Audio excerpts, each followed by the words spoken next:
Allahu Akbar, Allahu Akbar, Allahu Akbar. Assalamualaikum warahmatullahi wabarakatuh. Bismillahirrahmanirrahim. Alhamdulillahirrabbilalamin. Pada kesempatan yang baik ini, izinkan saya akan menyampaikan edaran penerapan protokol kesehatan dalam rangka penyelenggaraan sholat hari raya Idul Adha dan pelaksanaan kurban tahun 1442 Hijriah bertepatan dengan tahun 2021 Masehi, sebagaimana yang tertuang dalam surat edaran Menteri Agama Republik Indonesia nomor SE 15 tahun 2021. Saudara sekalian yang berbahagia, perlu saya sampaikan dalam kesempatan yang baik ini, dan izinkan untuk kondisi saat ini karena masih dalam masa pandemi dan bulan Juni ini dirasa tren wabah pandemi terus meningkat, sehingga pemerintah perlu mengeluarkan surat edaran nomor 15 tahun 2021 yang berkenaan dengan pelaksanaan Idul Adha dan juga penyembelihan hewan kurban tahun 2021 ini. Yang pertama, isi daripada surat edaran tadi adalah terkait dengan masalah malam takbiran. Dalam menyambut malam takbiran, sebagaimana tahun-tahun sebelumnya, setiap kali Idul Fitri, Idul Adha telah datang, umat Islam ini semarak untuk melaksanakan takbir atau takbiran. Oleh karena itu, dalam masa pandemi ini perlu dipastikan bahwa malam takbir ini dapat dilaksanakan di masjid maupun di musola dengan kapasitas 10% dari jumlah kapasitas masjid dan musola yang ada. Yang kedua adalah takbir keliling ini hendaknya ditiadakan. Kemudian takbir dapat dilaksanakan secara virtual baik di masjid maupun di musola, tentu dengan menyesuaikan perangkat telekomunikasi yang ada. Berikutnya adalah terkait dengan pelaksanaan sholat Idul Adha 10 Dzulhijjah 1442 Hijriah tahun 2021 Masehi. Ini dapat dilaksanakan di lapangan terbuka atau di masjid, di musola, bagi zona merah dan oranye ditiadakan. Saya ulangi, pelaksanaan sholat Idul Adha di daerah yang zona merah dan oranye ini ditiadakan.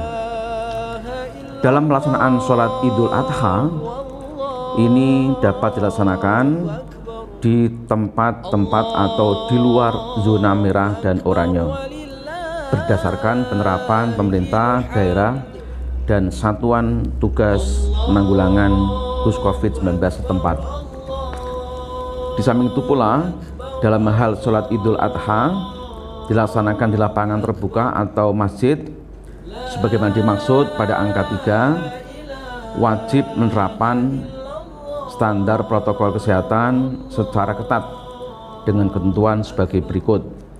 Sholat hari raya Idul Adha dilaksanakan sesuai dengan rukun sholat dan penyampaian khutbah Idul Adha secara singkat, paling lama 15 menit. Jadi tidak perlu lama-lama. Kemudian jamaah sholat hari raya Idul Adha yang hadir paling banyak 50% dari kapasitas tempat agar memungkinkan untuk menjaga jarak antar shaf dan antar jamaah. Kemudian panitia sholat Idul Adha diwajibkan menggunakan alat pengecek suhu tubuh dalam rangka memastikan kondisi sehat jamaah yang hadir. Bagi lanjut usia dan jamaah yang kondisi kurang sehat, baru sembuh dari sakit, dari perjalanan, dilarang mengikuti sholat Hari Raya Idul Adha, baik di lapangan maupun di masjid atau musola. Seluruh jamaah agar tetap memakai masker dan menjaga jarak selama pelaksanaan sholat Hari Raya Idul Adha sampai selesai. Para pemirsa yang berbahagia, kami juga menandaskan untuk pelaksanaan khutbah dalam rangka sholat Idul Adha nanti ini, mohon panitia berkoordinasi dengan khotib yang ditunjuk untuk memastikan bahwa durasi khutbahnya ini betul-betul jangan sampai melebihi dari ketentuan yang tadi saya sebutkan. Kemudian para jamaah juga diharapkan membawa perlengkapan sholat masing-masing seperti sajadah, mukena, dan lain sebagainya. Khotib diharuskan menggunakan masker atau face shield pada saat menyampaikan khutbah sholat Hari Raya Idul Adha.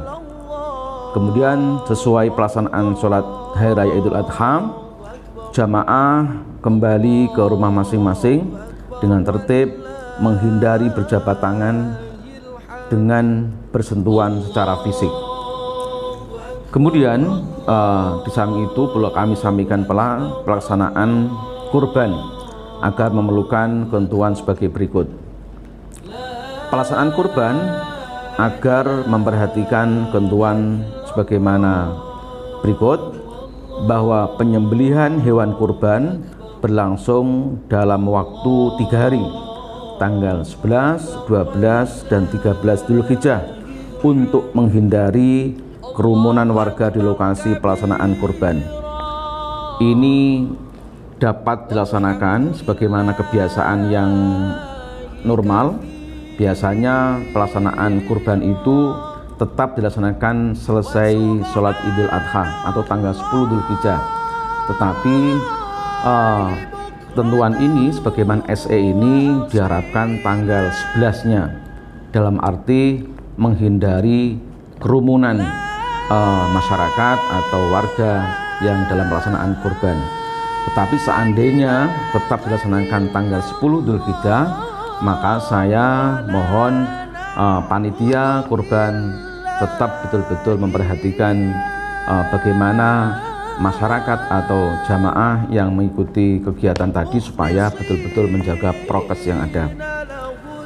Pemotongan hewan kurban dilakukan di rumah pemotongan hewan, dalam hal ini di RPH, untuk menghindari kerumunan dan banyaknya masyarakat yang datang.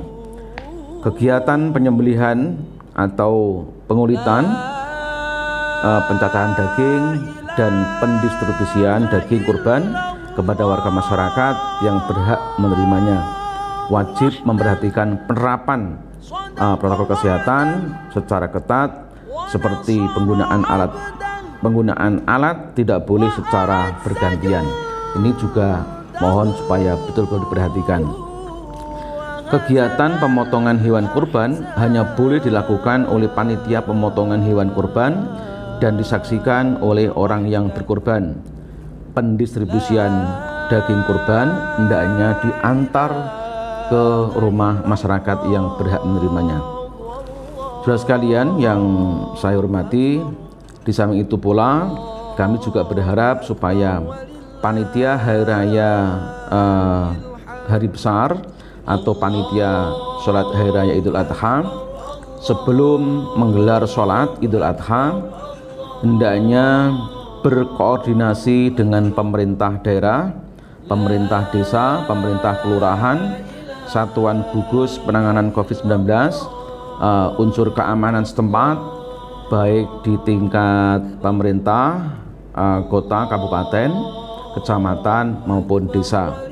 Sekali lagi, mudah-mudahan dengan pelaksanaan penerapan protokol kesehatan di Hari Raya Idul Adha dan penyembelihan hewan kurban tahun 1442 Hijriah tahun 2021 ini mudah-mudahan dapat berlaksana dengan aman, dengan lancar, dan tetap memperhatikan kondisi pandemi saat ini yang masih melanda. Mudah-mudahan seluruh rangkaian ibadah kita, baik ibadah Idul Adha maupun penyembelihan hewan kurban ini diterima di sisi Allah Subhanahu wa taala, dan mudah-mudahan pandemi COVID-19 ini segera berlalu sehingga kita menjadikan masyarakat yang aman, sejahtera fid dini wad dunya wal akhirah. Demikian yang dapat kami sampaikan, mudah-mudahan ada manfaatnya. Akhirul kalam, wassalamualaikum warahmatullahi wabarakatuh.